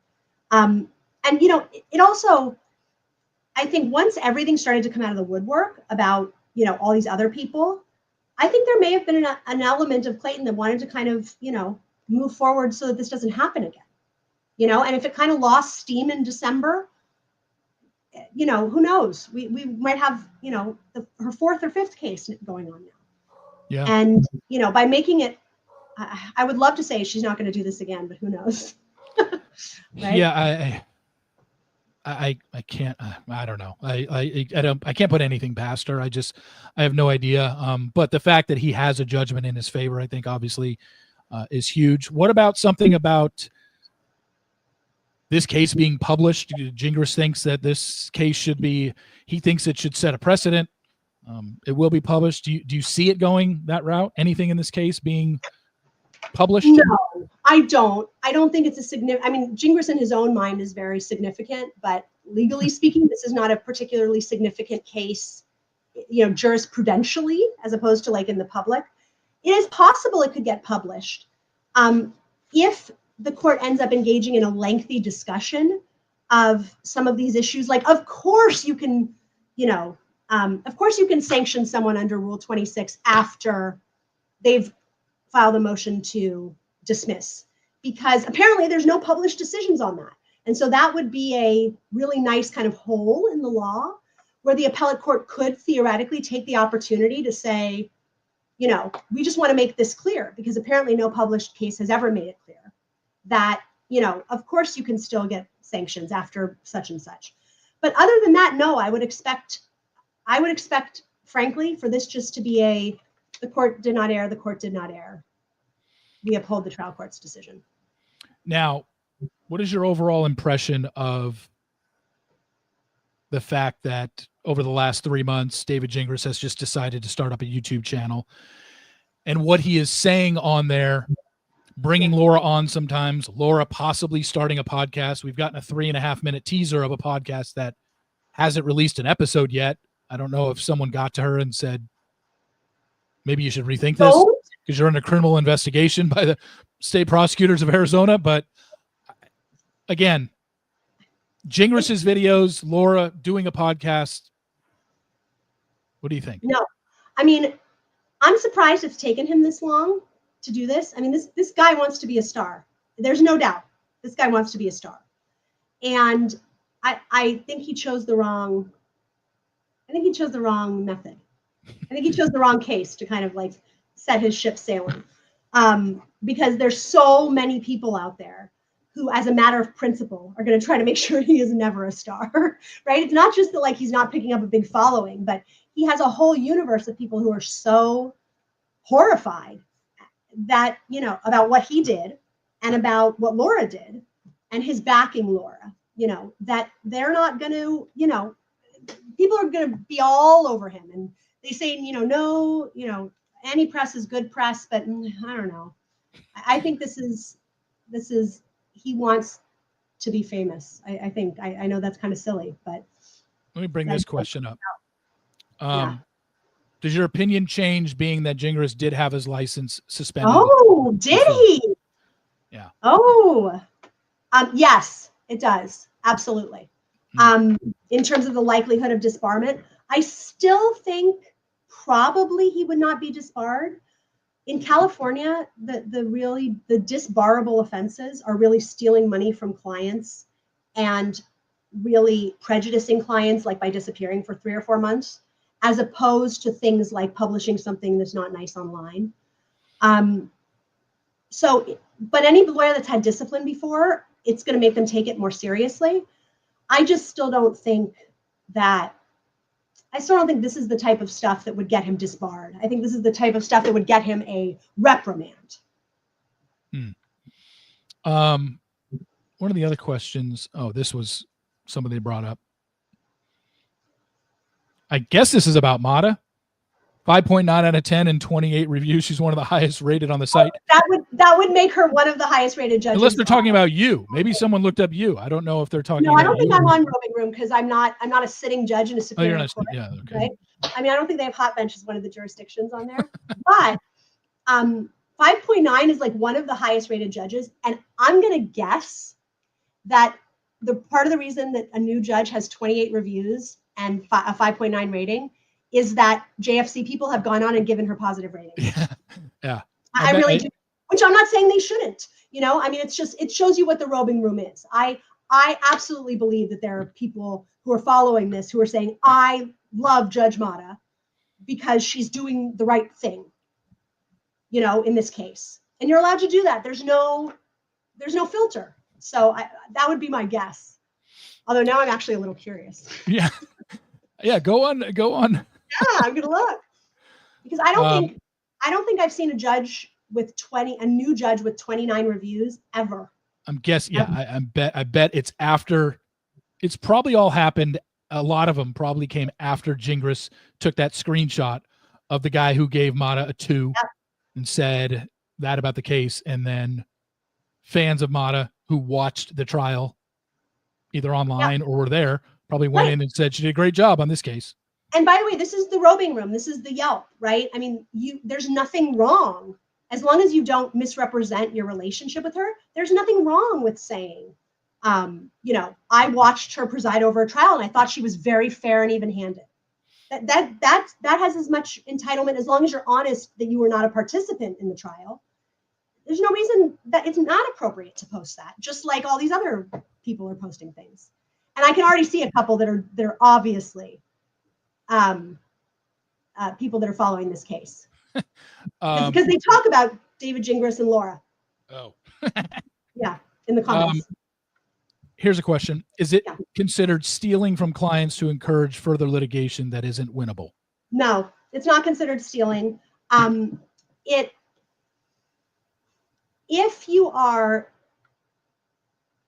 advice is so bad that it falls below the standard of care for a lawyer to encourage a client to pursue a case, then it could be malpractice. So then it can be, you know, something that the client could sue you for, recover fees for, or if you sued them because they didn't pay you, you know, you could recover your fees for. But no, it's a matter of whether or not it is your advice was so bad that it rises to the level of malpractice, which is basically two things. It's that the lawyer is so bad that they fell below the basic standard of care for a lawyer, and that you were damaged in some way. So probably in that scenario, you would be damaged because if they're pushing you to go forward with the case, you're incurring attorney's fees when you have no chance of winning. But it's kind of a hard call because whether or not to pursue litigation and whether or not litigation is winnable is somewhat subjective. Next one. Do you think the county attorney is waiting to bring charges until the appeal is settled? It could be. It could be. I don't have a ton of confidence. I know that there are other people that have surmised that perhaps, you know, she really is going to pursue this and she's just waiting for the appeal to be settled. She's just waiting for maybe the case to get settled, even if it doesn't go all the way through appeal. You're talking about Rachel. You're talking about Rachel Mitchell, right? Yeah, Rachel Mitchell, right. Yeah. I don't know that she will prosecute. I think she should. But what I have seen from her, I just really wasn't encouraged the last time she went public. And I know there are people who say that they've talked to people in her. I certainly don't have any inside information at all. I don't know anybody in that jurisdiction. I don't know anybody in her office. But it just really rubbed me the wrong way that the last time she made a public statement about this was 5 days before an election. And the statement was very non-committal. It was like, we'll be making a charging decision soon. And that means a decision whether or not to charge. I mean, it can be what to charge her with, but it also means whether or not to charge. So I would hope, and that would probably be, given how much time has passed, one of the two reasons that nothing's happened yet. Either they're waiting for the appeal to finish, or this really does go a lot broader than, like, they really are putting together an enormous case.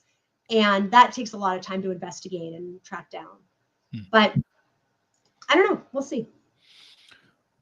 What are the ethical considerations of a lawyer tweeting, vlogging about his own current case? There's a lot of them, right? So, and Gingras said at one point, well, I'm not her criminal lawyer, so I'm not gonna, I don't have to worry about that stuff. Like, no, I mean, there's a lot of ethical considerations. The first one, which I think is the most important and is satisfied in this case, is does the client know you're doing it? And is it okay with them, right? Because that's the biggest threshold. And that one is satisfied here. If the client knows you're doing it and is okay with it and approves what you're posting, then the ethical considerations basically become not doing something to prejudice your client's case.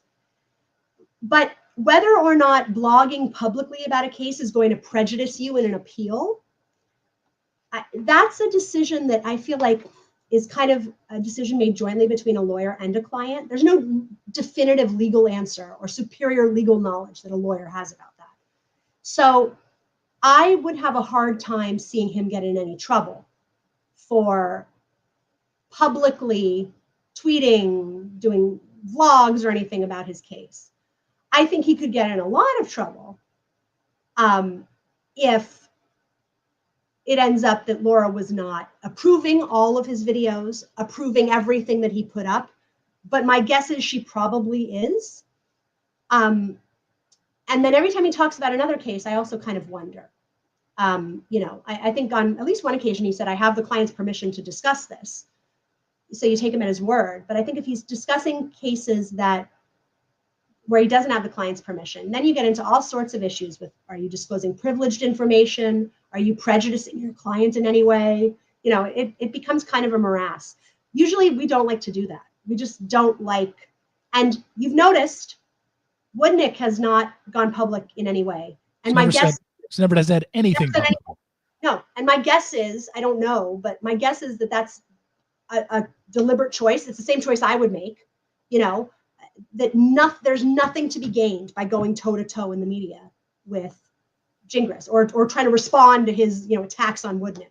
It's just not really what we do. If Clayton loses appeal, can Laura have exposure to a malpro or abusive process action? That's a great question.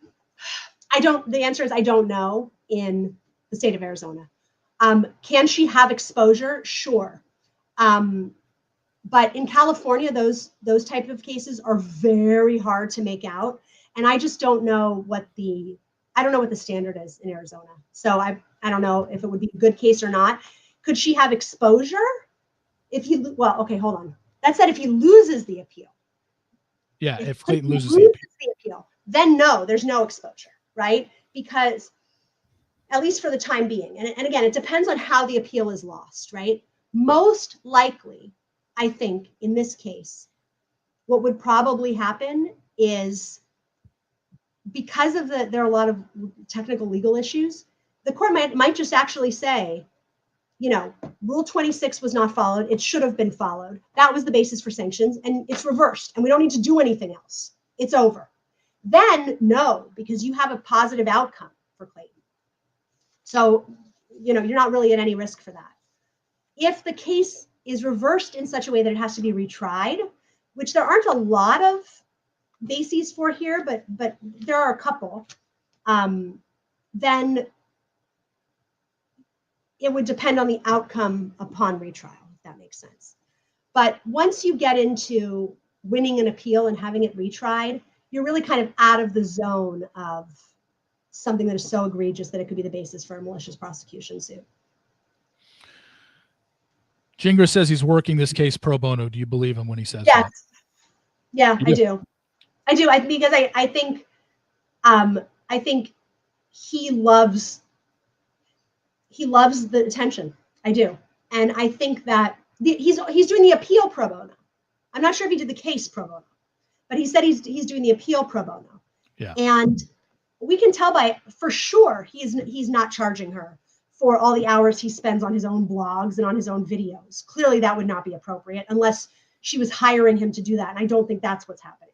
No. So I believe he's doing the appeal pro bono. I don't think he would have done the initial case pro bono because I don't think he could have known what he was getting into necessarily at that point.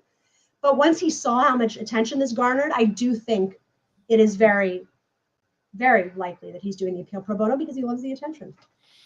this is something we brought up earlier, but I saw Gingras say Judge Monica could address his questions by having a press conference. That's the best thing I've heard him say yet. That's really no. I remember him saying that. Yeah. No, the rules for judges speaking publicly about cases are far more clear than attorneys. No, you do not speak publicly about your cases, especially when they're ongoing. 30 years after you retire from the bench and the case is over, there might be a little bit more leeway to say, like, 30 years ago, here was my experience when I was a judge, but no way. A sitting judge can never comment on a case. Somebody brought this up. Can things he has revealed after the trial date, i.e. it was in fact her sister's sonogram and nobody confirmed, but she felt it was twins, be used against her in the case with the county attorney, Rachel Mitchell? Absolutely, yes.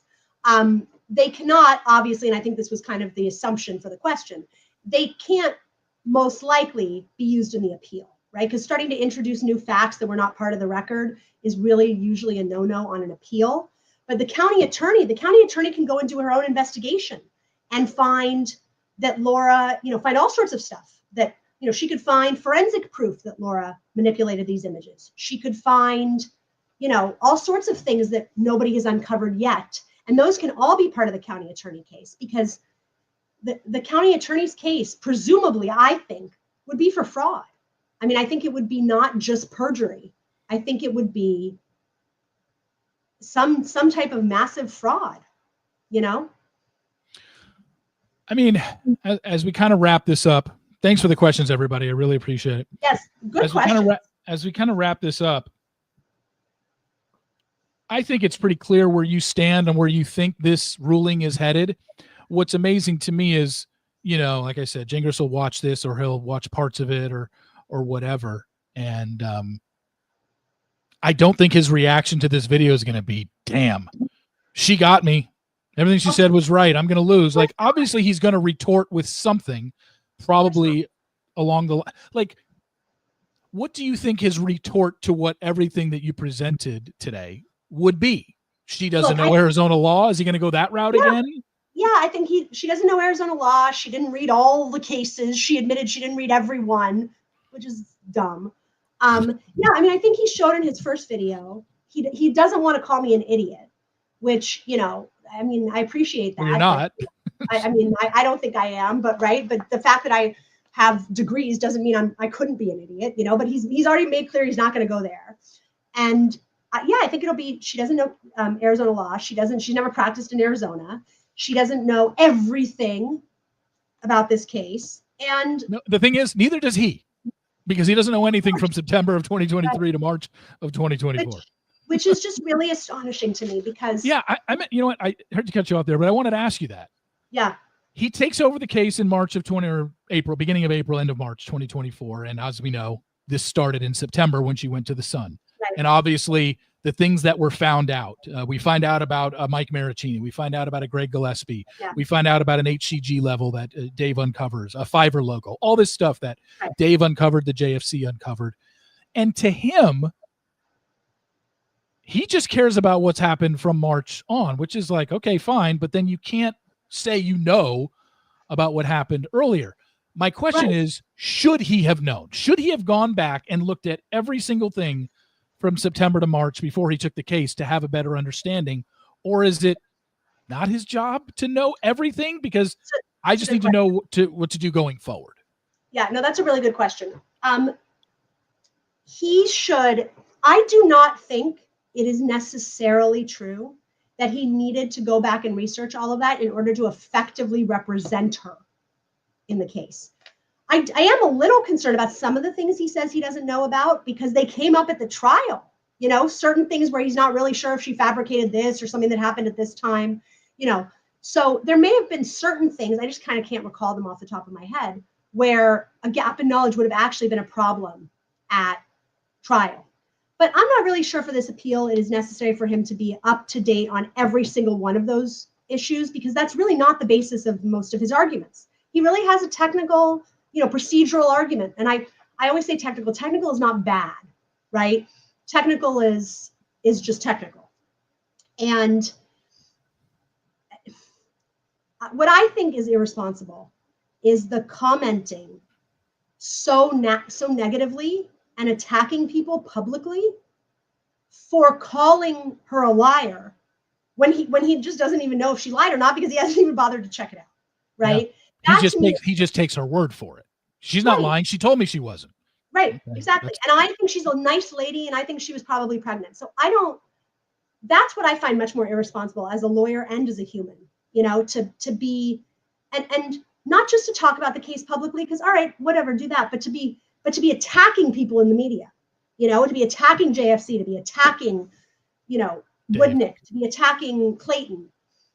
Dave. And then when it's like Dave, I mean, but Dave's his biggest attackee. Exactly. So to be attacking those people in the media and threatening lawsuits against people, and then saying, oh, well, I don't really know if she lied about that thing because I just don't really know I don't really know all the information from back then. That's pretty outrageous, because what people are getting attacked for saying is that she's a liar.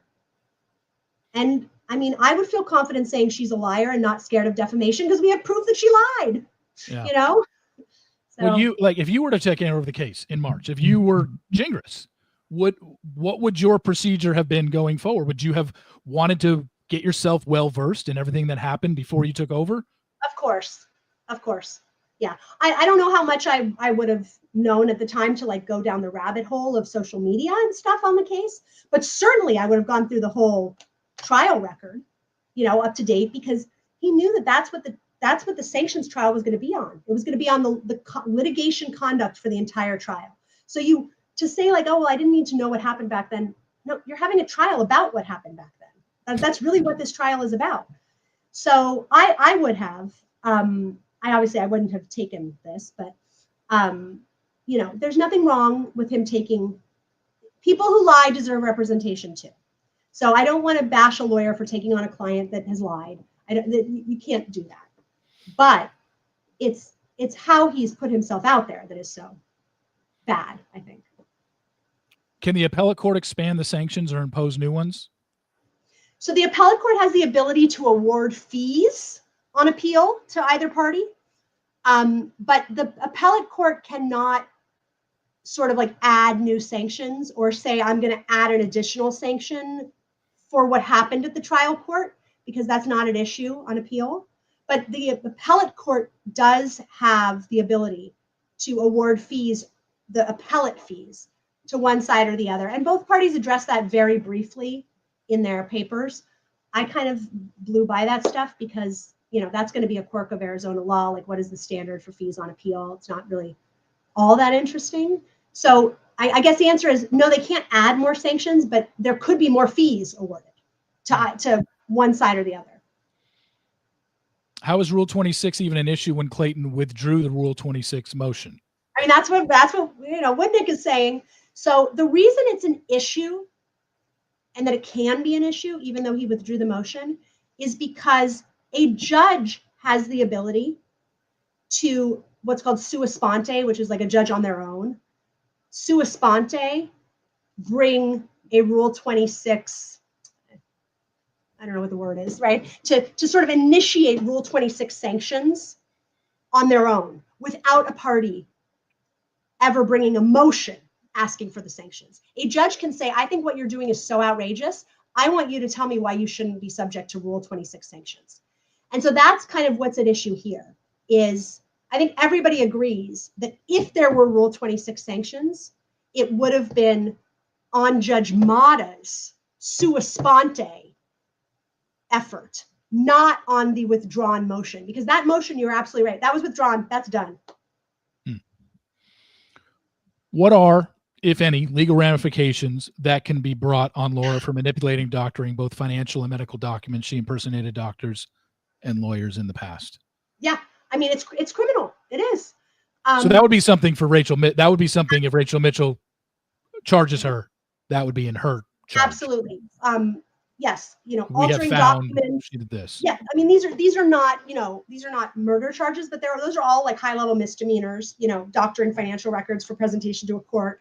It's similar to cases where people manipulate their, financial records to get a loan from a bank, like we saw with the Chrisleys and stuff like that. That's a crime. It's fraud. There are But there are also the legal ramifications from that happening in this case, because manipulating and doctoring those documents to the extent they were court exhibits and to the extent that they are sort of relevant to the litigation conduct, that's one of the bases for sanctions here. That's one of the unreasonable things done, that kind of pile up in terms of sanctionable conduct. I think early on you might have said this in regards to whether or not charges would be brought up. You said, look, if she is charged by Rachel Mitchell, it's not going to be because she lied on her oath. It's because that happens plenty of time in family court. Like, people lie all the time. You don't get charged by the county attorney for lying. I believe you said, look, if she gets charged, it's going to be because they kind of found a bunch of things that they're going to go after her for. I think so, personally. I mean, I don't know that for sure. And it is certainly possible that this could kind of be an Al Capone situation where they finally get the big fraudster on, tax evasion, right? Or they finally get Laura on perjury, right? Because they can't put together, for whatever reason, a massive fraud case. But I would be surprised if they move forward with an entire criminal prosecution on perjury. It's just very hard to prove, and it's the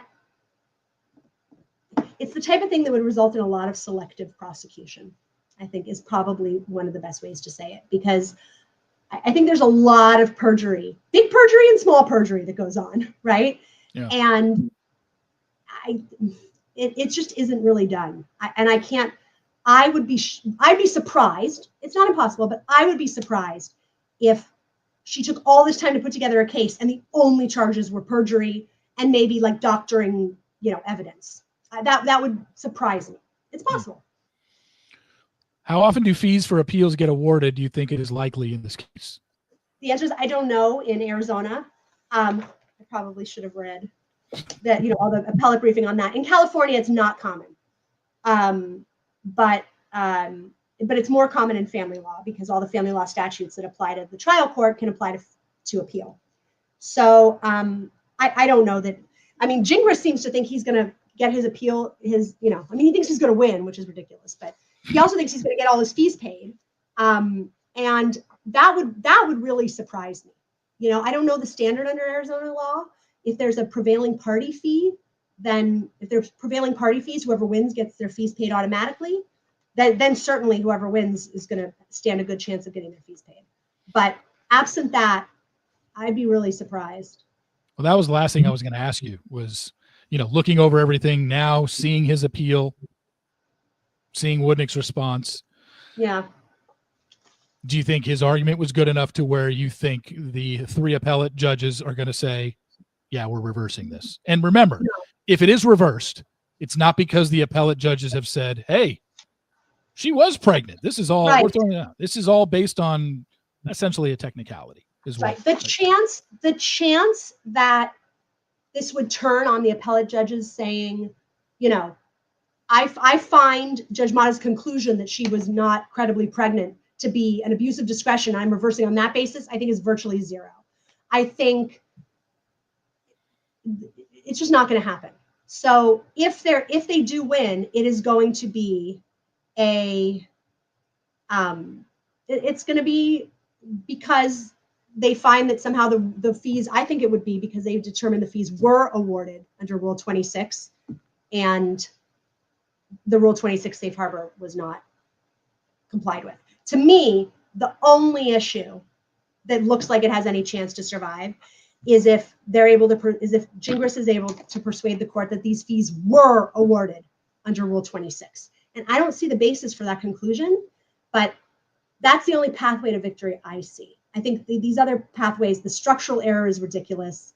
The fact that there wasn't sufficient evidence to sanction when it's an abuse of discretion standard is ridiculous. So, yeah. So so Gingras now gets to respond to what Woodnick wrote, and then that's it. He'll ask for oral arguments, right? And that'll be in a couple months, probably. Yeah, and there's usually an oral argument as a matter of right. Will that be streamed? Will that be streamed, or we get audio of it live, or maybe right after it happens? Like, I don't know in Arizona. A lot in federal court, the law you can stream a lot of them. I mean, the Supreme Court streams appellate or Supreme Court arguments. Yeah, I mean, I think this could take a while. And, we talked about this a little, but the appellate arguments can range from like really fascinating. Like I think Supreme Court arguments are super fascinating, right? I mean, they're really engaging and really, they ask questions and hypotheticals that are so interesting. They can range from that to like the most boring thing that you could ever imagine. Because if it's not, and this is where the name of my show comes from, Hot Bench, right? If it's not a hot bench, which means a bench that's asking a lot of questions, then it's 20 minutes of Gingras like reading his pre-canned speech, and then 20 minutes of Woodnick reading his pre-canned speech, and then they sit down. So it could really run the gamut from like very engaged and interesting and asking all sorts of, counterfactual, hypotheticals and things like that, to very boring.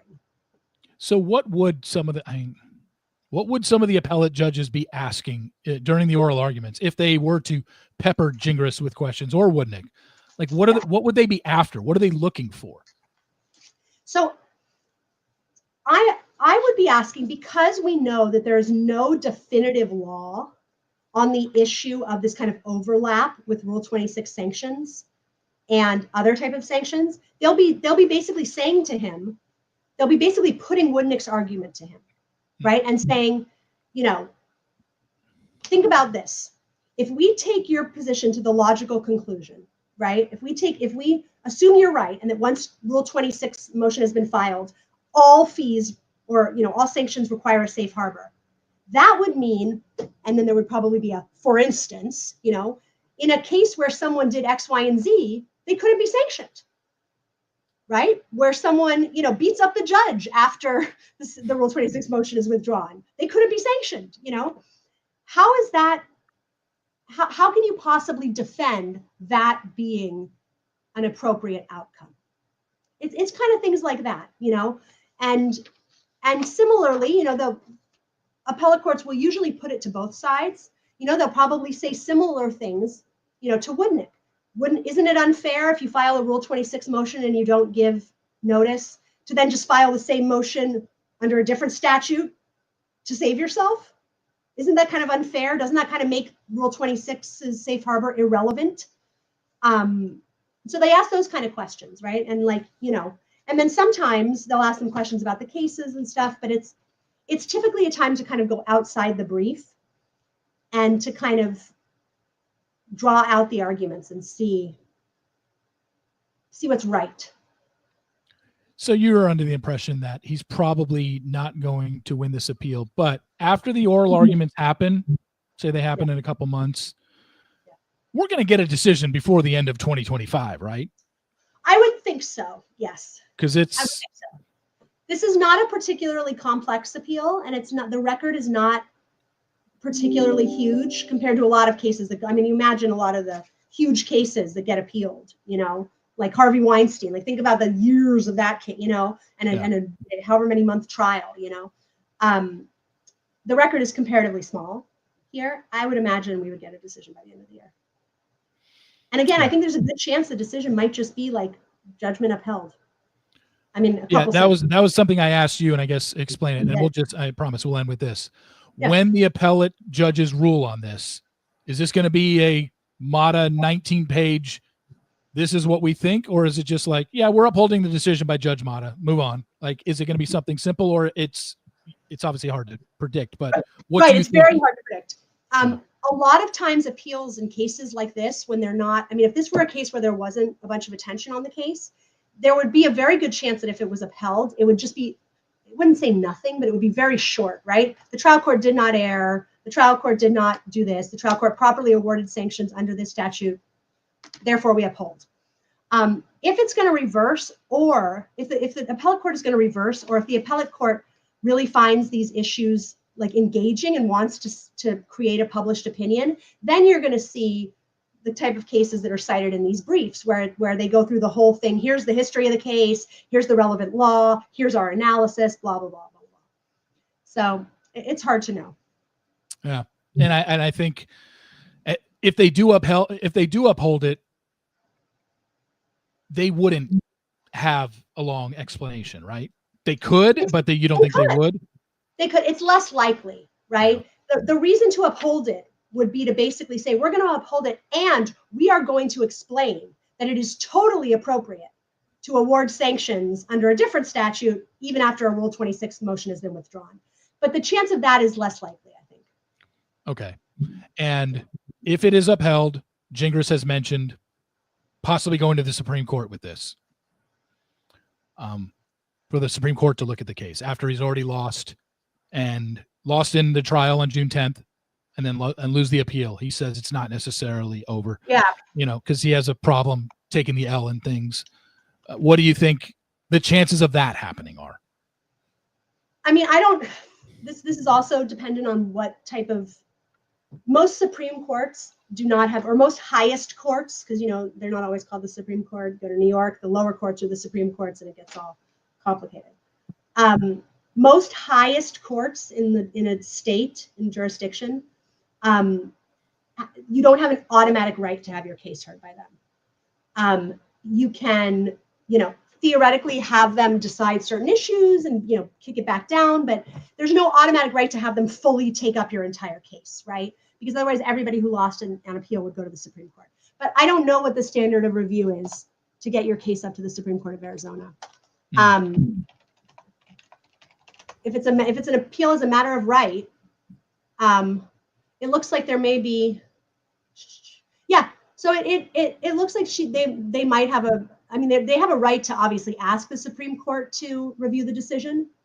I just don't know what the chances are that the Supreme Court would be allowed to kind of decline to take it up in Arizona, because I don't know how broad their jurisdiction goes in terms of taking cases or not taking cases. Well, this is a fascinating 2-hour conversation. For those that don't know,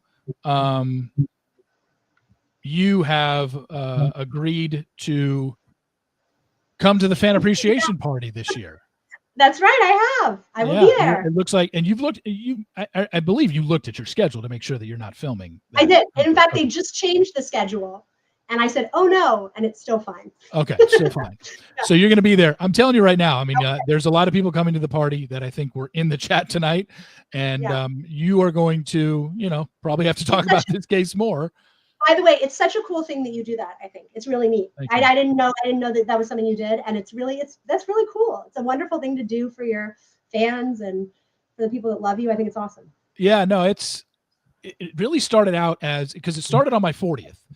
It was the week after my 40th birthday, and I've never been a birthday guy. I don't care about, hey, it's my birthday month, everyone, look at me. It's just what a lot of people do. And I'm just like, I've never cared about my birthday. But when my 40th rolled around, I said, I'm going to go to Vegas, and I'll open it up to anybody that wants to show up. And I think we had like 30 or 35 my first year. And then it just got progressively bigger. This is the ninth year of it. For the first 7 years, it was in my room at Mandalay Bay. I just had a suite, a very enlarged suite that was about 1,900 square feet. So we'd have it in the room. Yeah, it was a nice size room. And it had a media room in the suite. And then last year, and then it just got too stuffy in there because I started allowing more people, and I was just running around sweating the whole night. So then last year I moved it to the Venetian, and we had it at a restaurant, which was great. But then this year, because it's my 50th as well, I was just like, this is what I want to go all out for. So next year, I'm definitely downsizing again. It's going back to probably the Venetian next year. But this year at the House of Blues, I'm so glad that you can make it. And I just wanted to prepare you because people know you're coming now. No, it's going to be fun. I'm super excited. And I'm a Vegas person too. So it's fun. Finding out from you that you're a craps player, I mean, that's even more awesome because we're definitely rolling craps that weekend at some point. Maybe after the party, we go straight to the craps tables. But that'll be fun. Can't wait. I love it. Rachel, thanks for coming on. You're probably coming on again next week, just on audio. I definitely want to talk to you about the Blake Lively, Justin Baldoni thing, and you've read the Rachel Lindsay. You haven't. Did you read Did you pull up the paperwork, or you just read the story? No, I haven't pulled up the paperwork. I haven't pulled up the judgment, but I've read what she has said, and that I think there's a lot to read between the lines that gave me a much better idea what actually happened than just listening to what had been reported prior to her speaking out last week. Interesting. Yeah, because the last that we had heard was he requested, I think, $16,000 a month in child support. She countered with 10, and then the judge said 13,500, like basically gave him in the middle. And then all of a sudden we find out that the divorce is finalized. She owes him $500,000 less the 3 payments she's already made to him. So like 466. Yeah. She owes him 230 this week and 230 next year, and they're done. Yeah. And wiping their hands of everything. So what, like, we'll talk about that. Like, why go that route? Why not just ask for $13,000 a month until whenever, or what he was getting, which was spousal support. I don't, just real quick, what is spousal support? How long would it have lasted? How long do you get spousal support for? So in however many years you were married? Yes. No, in California, if your marriage is less than 10 years, which I'm sure theirs was, right? Yeah, I think it was 4 or 5. Yeah. Yeah. You get spousal support for half the length of the marriage. Half the length of the marriage. Right? Okay. Once you go beyond the 10-year mark, or approximately the 10-year mark, it's a different calculus. But the rule of thumb for 0 to 10 years is half the length of the marriage. So he's probably been getting spousal support for close to that. But my guess is, especially when you have short marriages like that, I bet the thought of paying spousal support to her was so distasteful. She wanted to write a check and be done, not have to write him a check every month. Yeah. Okay. Anyway, Rachel, thanks so much for coming on. Thank you everyone for the questions, for tuning in. I really appreciate it. This will be saved on my YouTube channel. You'll be able to access it fairly shortly, I believe. So again, we'll talk to you again soon, Rachel. Thanks again. You got it. Thanks everyone. See you.